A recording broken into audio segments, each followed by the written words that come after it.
നമ്മുടെ പ്രിയങ്ക ഗാന്ധിക്ക് ലീഗിനെ എതിർക്കാൻ പറ്റില്ല, രാഹുൽ ഗാന്ധിക്ക് എതിർക്കാൻ പറ്റില്ല. കാരണം അവർക്ക് എം പി ആവണമെങ്കിൽ ഈ പച്ചക്കൊടിയുടെ സഹായം വേണം, ഈ മുസ്ലിം ലീഗിന്റെ സഹായം വേണം.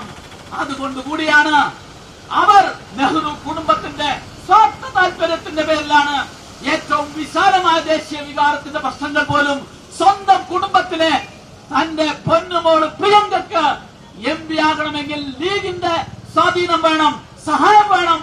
അതിനു വേണ്ടിയിട്ടാണ് അവർ ഈ സമീപനം സ്വീകരിക്കുന്നത്. അതുകൊണ്ട് നമ്മുടെ രാജ്യത്തെ മഹാഭൂരിപക്ഷം ജനങ്ങളും ആഗ്രഹിക്കുന്ന ഏറ്റവും വൈകാരികമായ പ്രശ്നത്തെ വളരെ സങ്കുചിത രാഷ്ട്രീയത്തിന്റെ പേരിൽ കാണുകയാണ്. ഇവിടെ ചിലർ പറയുന്നത് മുസ്ലിങ്ങളുടെ മതവിശ്വാസത്തിനെതിരാണ്.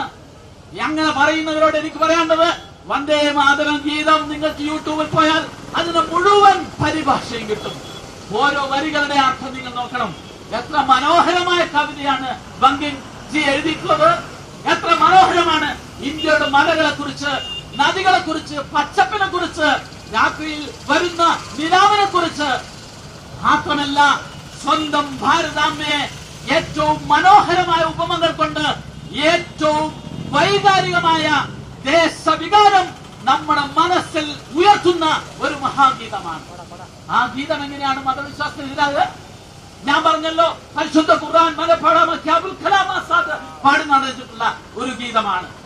എന്തിനേറെ പറയുന്നു, മുസ്ലിങ്ങളുടെ മതവിശ്വാസം അനുസരിച്ച് പരിശോധിക്കുകയാണെങ്കിൽ മുസ്ലിങ്ങളുടെ മതവിശ്വാസത്തിന്റെ പ്രമാണം എന്ന് പറയുന്നത് ഈമാൻ കാര്യമാണ്. അത് 6 എണ്ണമാണ്. അതിലൊന്നെന്താണെന്നറിയോ? എല്ലാ പ്രവാചകരിലും എല്ലാ മലക്കുകളിലും വിശ്വസിക്കണമെന്നാണ്. വേണമെങ്കിൽ നമ്മുടെ ദുർഗയെയും അതുപോലെ തന്നെ സരസ്വതിയെയും ലക്ഷ്മിയെയും ഈ അമ്പ്യ മുസ്ലിങ്ങളിൽ പെടുത്തി വിശ്വസിക്കുന്നതിൽ പോലും ഈ നാട്ടിലെ വിശാല മനസ്സുള്ള മുസ്ലിമീങ്ങൾക്ക് യാതൊരു പ്രശ്നമില്ല. കാരണം ഞങ്ങളൊക്കെ മദ്രസകളിൽ പഠിപ്പിച്ചത് ദേശസ്നേഹം ഈമാന്റെ വിശ്വാസത്തിന്റെ ഭാഗമാണ് എന്ന് ഞങ്ങളെ പഠിപ്പിച്ചിട്ടുണ്ട്.